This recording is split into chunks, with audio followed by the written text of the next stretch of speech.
अस्सलाम वालेकुम, आदाब। मैं हूं खलील फरहाद। नेशनल व इंटरनेशनल खबरों की तफसील जानने के लिए वर्ल्ड न्यूज़ की शुरुआत करते हैं हेडलाइंस से। हेलीकॉप्टर हादसे में जाँ बहक ईरानी सदर इब्राहिम रईसी की आखिरी रसूमात का सिलसिला शुरू। ईरान के सुप्रीम लीडर आयतुल्ला खामनेई पढ़ा रहे हैं नमाज जनाजा। इमाम रजा के रोजे के अहाते में होगी तदफीन।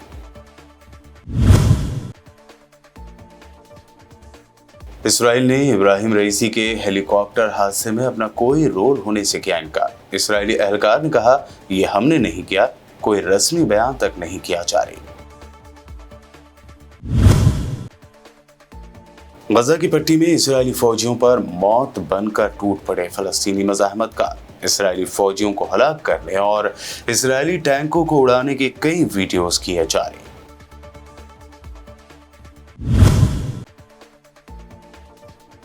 चीन में एक और स्कूल में खेली गई खून की होली। एक खातून ने स्कूल में घुसकर बच्चों और टीचरों पर कर दिया चाकू से हमला। 2 की मौत, 1 दर्जन से ज्यादा जख्मी। किर्गिस्तान में हिंदुस्तानी तलबा पर हो रहे हमलों पर असदुद्दीन ओवैसी ने जाहिर की तशवीश। वीडियो शेयर करके फॉरेन मिनिस्टर एस जयशंकर से इस मामले में की फौरी मदाखलत करने की दरख्वास्त। और मोदी को अपना और सारे देश का बाप करार देने वाले संबित पात्रा ने अब लॉर्ड जगन्नाथ को ही बता दिया मोदी का भक्त। कांग्रेस ने कहा, 24 घंटों में पीएम मोदी को सामने आकर मांगनी चाहिए माफी। ये हेडलाइंस बढ़ते हैं खबरों की तफसील की जानब। हेलीकॉप्टर हादसे में जाँ बहक होने वाले ईरान के सदर इब्राहिम रईसी की आखिरी रसूमात का सिलसिला आज से शुरू हो रहा है। ईरानी हुकाम के मुताबिक सदर इब्राहिम रईसी की आखिरी रसूमात का आगाज तब्रेज़ से शुरू हुआ। क़ुम, तब्रेज़, तेहरान और मशहद में जुलूस बरामद किए गए। हुकाम का मजीद कहना है कि सदर रईसी और जाँ बहक होने वाले दीगर अफराद की मैयतें तब्रेज़ से क़ुम लाई जाएंगी, जहाँ ताज़ियती तकरीब मुनक़्क़द होगी। दारुल हुकूमत तेहरान में जाँ बहक अफराद की नमाज जनाजा आज बुध को अदा की जा रही है। ईरानी सदर और दीगर की नमाज जनाजा सुप्रीम लीडर आयतुल्ला खामनेई पढ़ाएंगे। इब्राहिम रईसी की तदफीन जुमा की शब मशहद में इमाम रजा के रोजे के अहाते में अदा किए जाने की खबर है। आयतुल्ला आल हाशिम की तदफीन जुमा को तब्रेज़ में की जाएगी, जबकि मशरक़ी अज़रबैजान के गवर्नर की तदफीन मरागा शहर में की जाएगी। इस दौरान हादसे के मकाम से ईरानी सदर को तोहफे में दी गई अंगूठी मिली है। अज़रबैजान के सदर इल्हाम अलियोव ने इब्राहिम रईसी को ये तोहफा दिया था। आज सोशल मीडिया प्लेटफॉर्म एक्स पर एक वीडियो वायरल हो रही है, जिसको लेकर दावा किया जा रहा है कि ये वीडियो सदर ईरान इब्राहिम रईसी के हेलीकॉप्टर क्रैश की जगह का है।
ईरान के सदर इब्राहिम रईसी की हेलीकॉप्टर हादसे में नागहानी मौत पर इसराइल ने भी बयान जारी कर दिया है। रॉयटर्स के मुताबिक एक इसराइली एहलकार ने ईरान के सदर इब्राहिम रईसी की मौत पर कहा कि ये हमने नहीं किया। इसराइली एहलकार ने कहा कि हेलीकॉप्टर के हादसे में इसराइल का कोई रोल नहीं था। एहलकार ने नाम जाहिर न करने की दरख्वास्त करते हुए रॉयटर्स को बताया कि ये हमने नहीं किया है। ख्याल रहे कि जहां हिंदुस्तानी वज़ीर-ए-आज़म नरेंद्र मोदी समेत दुनिया भर से इब्राहिम रईसी के लिए ताज़ियती पैगामात का सिलसिला जारी है, वहीं इसराइल ने इस वाक़े से मुताल्लिक़ कोई रस्मी बयान तक जारी नहीं किया है। ईरानी सदर इब्राहिम रईसी की नागहानी मौत पर सलामती कौंसिल इजलास में तमाम मेंबर्स ने खड़े होकर 1 मिनट की खामोशी अख्तियार की। सलामती कौंसिल के करीब तमाम अरकान ने मरहूम इब्राहिम रईसी को भरपूर खराज पेश किया।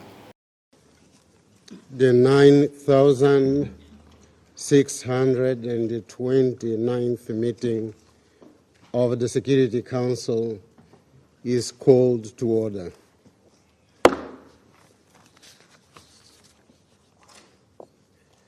At the outset of the meeting, I should like, at the request of the delegations of the Russian Federation, China, and Algeria, and on behalf of the members of the Security Council, to ask that all those present now stand and join in observing a minute of silence in remembrance of the loss of life in a helicopter crash of the President of the Islamic Republic of Iran, Ibrahim Raisi, the Minister of Foreign Affairs of the Islamic Republic of Iran, Hossein Amir Abdollahian, and all passengers, and to present its condolences and sympathy to their families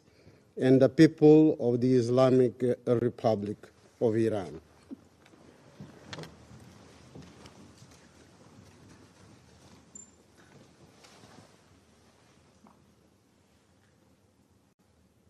Iran के सदर इब्राहिम रईसी के helicopter हादसे में जाँ बहक होने के बाद मोहम्मद मुक़बिल को ईरान का नया अबूरी सदर बना दिया गया है। ईरान के सुप्रीम लीडर आयतुल्लाह अली ख़ामनेई ने सदर इब्राहिम रईसी के हेलीकॉप्टर हादसे में रहलत फरमाने के बाद आज से मुल्क भर में 5 दिन तक सोग मनाने का ऐलान करते हुए नायब सदर मोहम्मद मुक़बिल को हुकूमत का नया अबूरी सरबराह मुकर्रर कर दिया है। मोहम्मद मुक़बिल 50 रोज़ के अंदर नए इंतखाबात करवाने के पाबंद हैं और खबर है कि उन्होंने ईरान में नए सदारती इलेक्शन के लिए भी 28 जून या जून के आखिरी हफ्ते का ऐलान कर दिया है।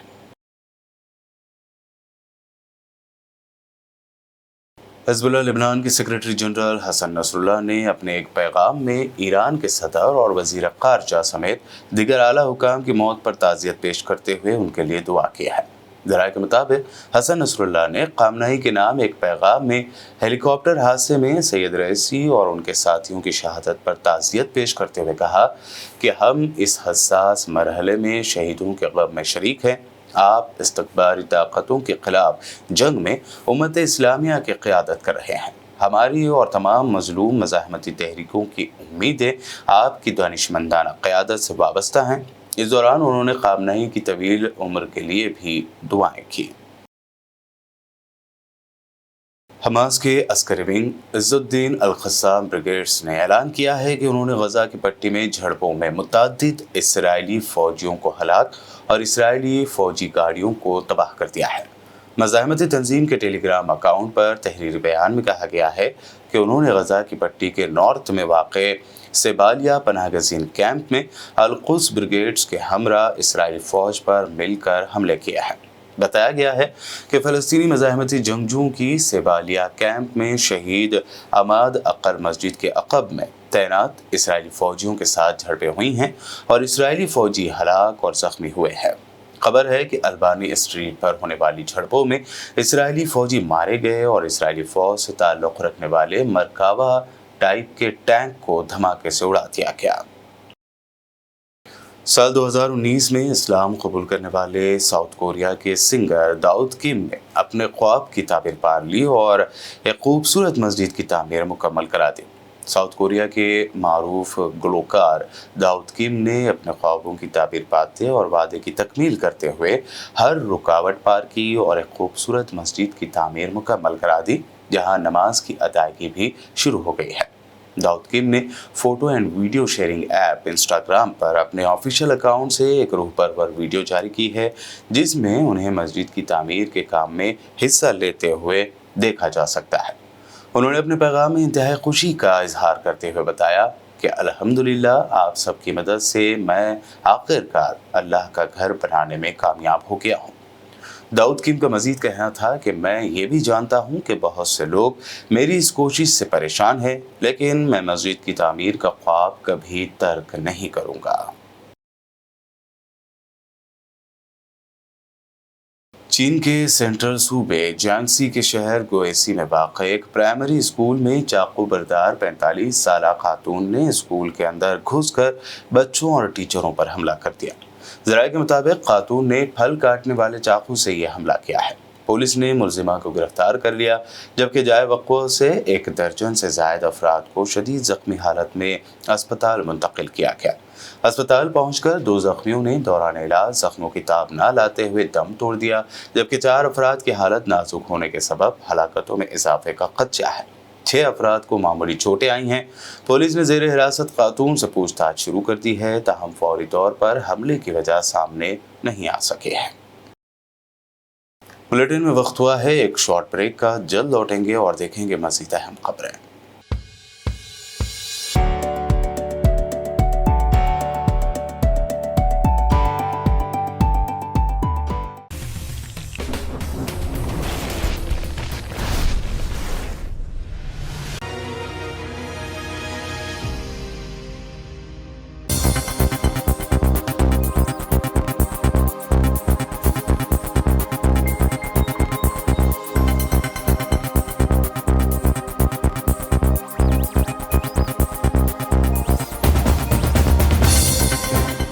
ब्रेक के बाद आगे बढ़ते हैं और अब देखते हैं मज़ीद अहम खबरें। किर्गिस्तान में हिंदुस्तानी तलबा पर हो रहे हमलों के दरमियान असदुद्दीन ओवैसी ने इस मामले को उठाते हुए फॉरेन मिनिस्टर एस जयशंकर से इस मामले में फौरी मदाखलत करने की दरख्वास्त की है। असदुद्दीन ओवैसी ने अपने एक्स अकाउंट से कहा कि किर्गिस्तान में कुछ मकामी लोग हिंदुस्तानी तलबा को तशद्दुद का निशाना बना रहे हैं। उन्होंने कहा कि एक स्टूडेंट ने इनसे बात की है। उसने बताया कि यहाँ के हालात बहुत कशीदा हैं, इस वजह से उन्होंने 5 दिनों से खाना तक नहीं खाया। असदुद्दीन ओवैसी ने एक वीडियो भी अपने पोस्ट के साथ शेयर किया, जिसमें किर्गिस्तान में मौजूद एक इंडियन स्टूडेंट ये पूछ रहा है कि उन्हें यहाँ से क्या निकाला जाएगा, जिस पर ओहदेदार ने जवाब देते हुए कहा कि इसकी जानकारी पहले ही दे दी गई है। फिर स्टूडेंट ने पूछा कि अगर वो फ्लाइट लेते हैं या घर वापस लौटने की कोशिश करते हैं तो क्या उन्हें सिक्योरिटी दी जाएगी। इस सवाल पर कोई जवाब नहीं आता और फ़ोन कट हो जाता है। सर मैं इंडियन सिटीजन बोल रहा हूँ। मैं एक स्टूडेंट हूँ सर, यहाँ पे 4th ईयर का बिश्केक में। सर मैं जानना चाहता हूँ कि इवैक्यूएशन के लिए सर कोई प्रोसेस स्टार्ट किया है आपने? नहीं, देखिए एज ऑफ नाउ एजुकेशन का कोई प्लान नहीं है।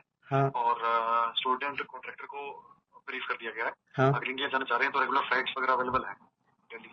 अच्छा सर, भी जा सकते हैं या फिर आप अच्छा सर, फिर हम जाएंगे कैसे सर? हमें कोई सिक्योरिटी प्रोवाइड करवाई जाएगी अगर हम फ्लाइट करें तो डायरेक्ट?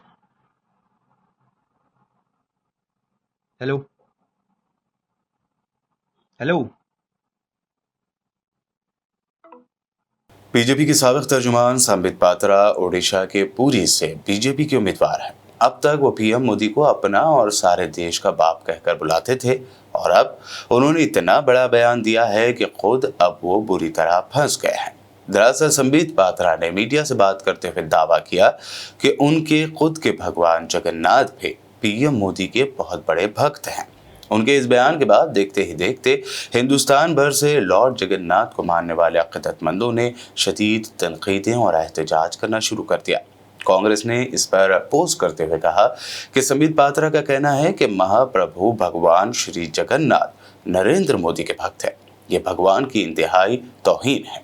इस बयान से करोड़ों भक्तों के जज्बात को ठेस पहुंची है। मोदी भक्ति में मगन संबित पात्रा को ये गुनाह नहीं करना चाहिए था। इस घिनौने बयान के लिए खुद नरेंद्र मोदी को माफ़ी मांगनी चाहिए। वहीं राहुल गांधी ने इस पर पोस्ट करते हुए लिखा कि जब वज़ीर आज़म खुद को शहंशाह और दरबारी उन्हें भगवान समझने लगे तो मतलब साफ है कि गुनाहों की लंका का ज़वाल नज़दीक है। करोड़ों लोगों की अक़ीदत को चोट पहुंचाने का हक मुट्ठी भर भाजपा के लोगों को आखिर किसने दिया? ये गुरूर ही उनकी तबाही की वजह बन रहा है। इस दरमियान संबित पात्रा ने अपने बयान पर हो रही शदीद मुखालफत पर माफी मांग ली है। लक्षाधि लक्ष लोक आछंती मोदी भक्त जगन्नाथ आमे सब होचु मोदी परिवारजन ये जो अद्भुत दृश्य मु तो मोर इमोशन कंट्रोल करि पारुनी आ मते लागुची ये सब ओडियांक पई आज एक बहुत विशेष दिन आपनक काने रे किछि निकालिए, हिम्मत दिखाइए और भक्तों की जो आस्था है उस पे उसका सम्मान करते हुए संबित पात्रा को आप पार्टी से बाहर निकालिए और नरेंद्र मोदी जी को खुद को इस पूरी दुनिया में भगवान जगन्नाथ के जितने भी भक्त हैं, करोड़ों करोड़ों भक्त हैं, अमेरिका में भी हैं, कनाडा में भी हैं, ऑस्ट्रेलिया, सब जगह है। मैं जहाँ जाता हूँ वहाँ जय जगन्नाथ की बात सुनता हूँ। उन सबसे प्रधानमंत्री नरेंद्र मोदी को आज 24 घंटे में माफी मांग लेनी चाहिए। यही हम सबके लिए अच्छा होगा, इस सृष्टि के लिए अच्छा होगा, क्योंकि सृष्टि में जो आस्था है उससे बड़ा और कोई मुझे नहीं लगता आभूषण हमारे पास है। उसका अपमान करने का हक किसी को नहीं। सीनियर कांग्रेस लीडर जयराम रमेश ने हरियाणा के सिरसा में प्रेस कॉन्फ्रेंस करते हुए 4 जून को इंडिया अलायंस की हुकूमत बनने का दावा किया। साथ ही उन्होंने कहा कि पहले 2 मरहलों की वोटिंग के बाद पीएम मोदी की ज़बान बदली और उन्होंने ऐसी तकरीरें की जिससे तकसीम करने वाली सियासत को ऑक्सीजन मिल सके। इससे जाहिर होता है कि मोदी बौखला गए हैं। 70 सीटों में चुनाव हो चुका है और आज 49 सीटों में चुनाव हो रहे हैं। आज 5 चरण में चुनाव खत्म हो जाएंगे और 2 ही चरण बाकी रहेंगे। पहले 2 चरण के बाद ही 19 अप्रैल और 27 अप्रैल के बाद ही ये स्पष्ट हो गया था कि दक्षिण भारत में बीजेपी साफ और उत्तर भारत, पश्चिमी भारत और पूर्वी भारत में बीजेपी हाफ। तो इस हाफ साफ के आधार पर 2 चरणों के बाद ही कांग्रेस पार्टी का मानना था कि कांग्रेस पार्टी और इंडिया गठबंधन के घटक दलों को एक स्पष्ट और निर्णायक बहुमत मिलना तय हो चुका है 4 तारीख को।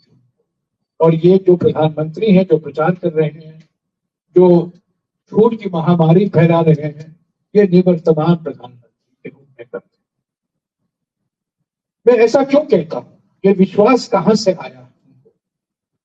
ये विश्वास आया हमारे कार्यकर्ताओं से, हमारे संगठन के जो बूथ लेवल तक काम कर रहे हैं उनसे जो जानकारी हमने हासिल की, जो अलग अलग जो राजनीति से नहीं जुड़े हुए हैं ऐसी संस्थाएं, नागरिक संस्थाएं की भी हमको जानकारी हासिल हुई।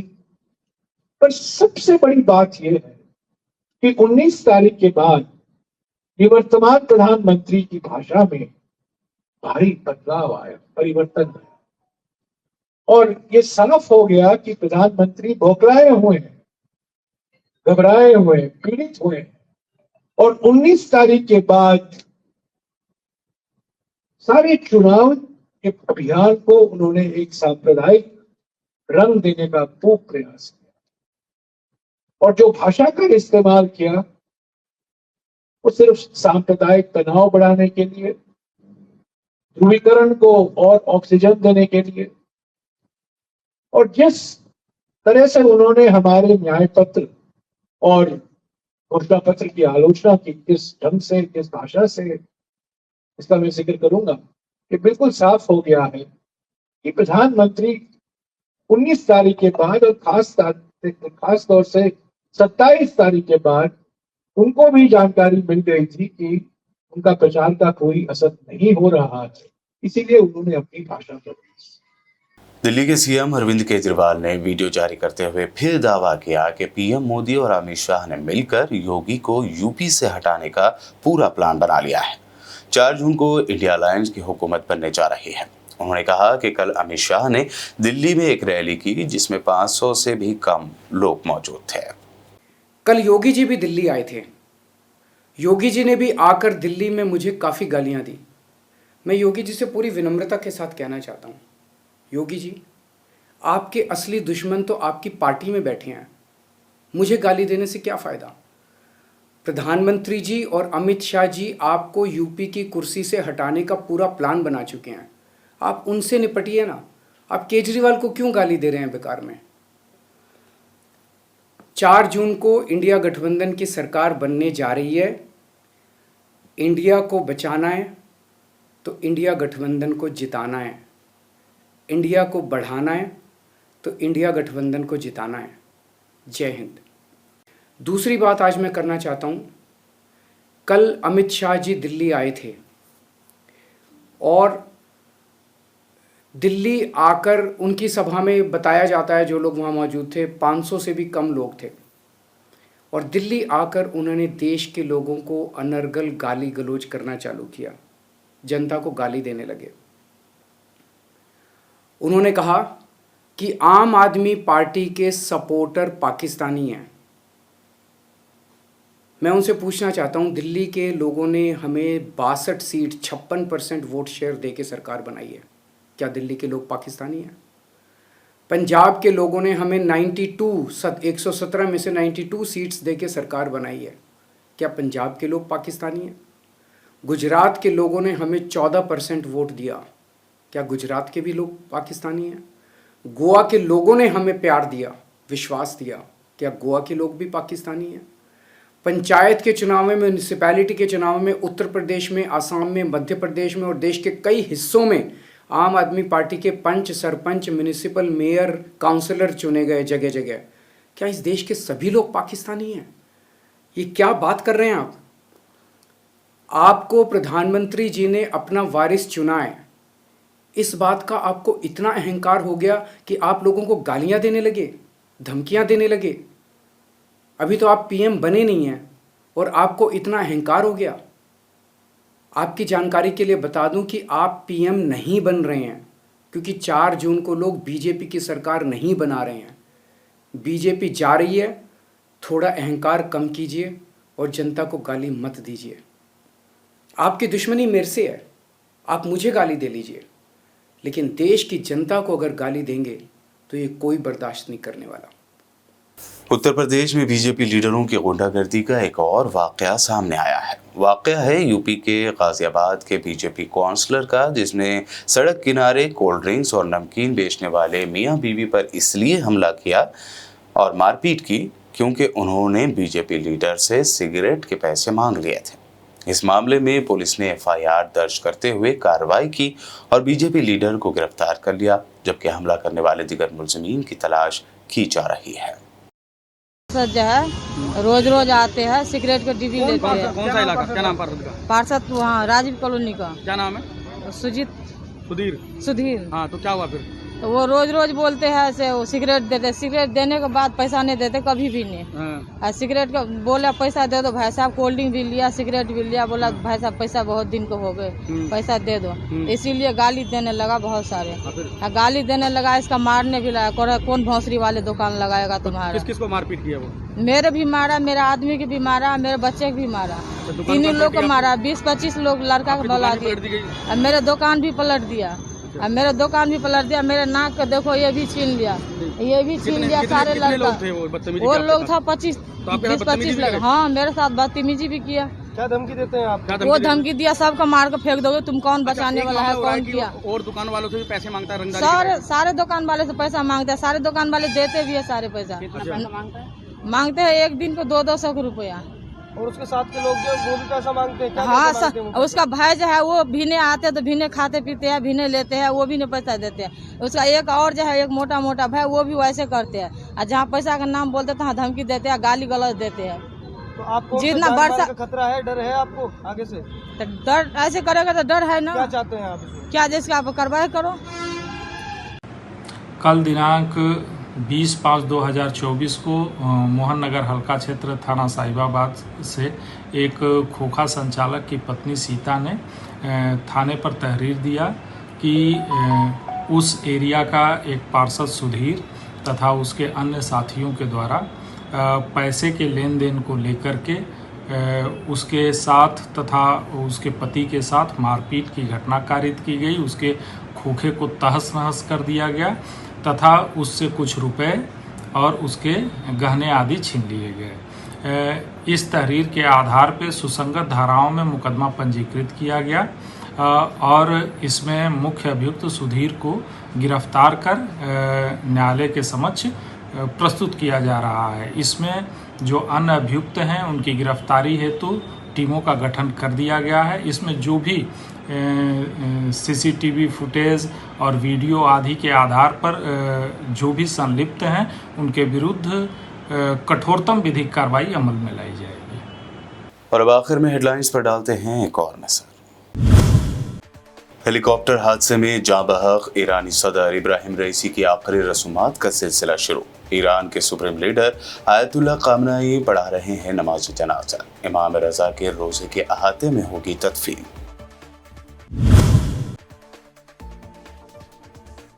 इसराइल ने इब्राहिम रईसी के हेलीकॉप्टर हादसे में अपना कोई रोल होने से किया इनकार। इसराइली एहलकार ने कहा, यह हमने नहीं किया, कोई रस्मी बयान तक नहीं किया जारी। गजा की पट्टी में इसराइली फौजियों पर मौत बनकर टूट पड़े फलस्तीनी मज़ाहमतकार। इसराइली फौजियों को हलाक करने और इसराइली टैंकों को उड़ाने के कई वीडियोस किए जारी।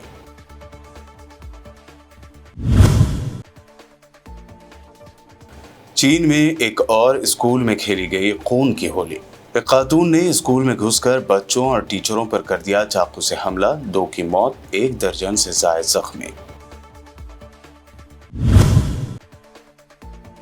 किर्गिस्तान में हिंदुस्तानी तलबा पर हो रहे हमलों पर असदुद्दीन ओवैसी ने जाहिर की तशवीश। वीडियो शेयर करके फॉरेन मिनिस्टर एस जयशंकर से इस मामले में की फौरी मदाखलत करने की दरख्वास्त। और मोदी को अपना और सारे देश का बाप करार देने वाले संबित पात्रा ने अब लॉर्ड जगन्नाथ को ही बता दिया मोदी का भक्त। कांग्रेस ने कहा, 24 घंटों में पीएम मोदी को सामने आकर मांगनी चाहिए माफी। वर्ल्ड न्यूज में अभी आपने देखी अब तक की अहम नेशनल व इंटरनेशनल न्यूज। मजीद ताज़ा तरीन अपडेट्स और दिलचस्प प्रोग्राम्स के लिए देखते रहिए BBN चैनल।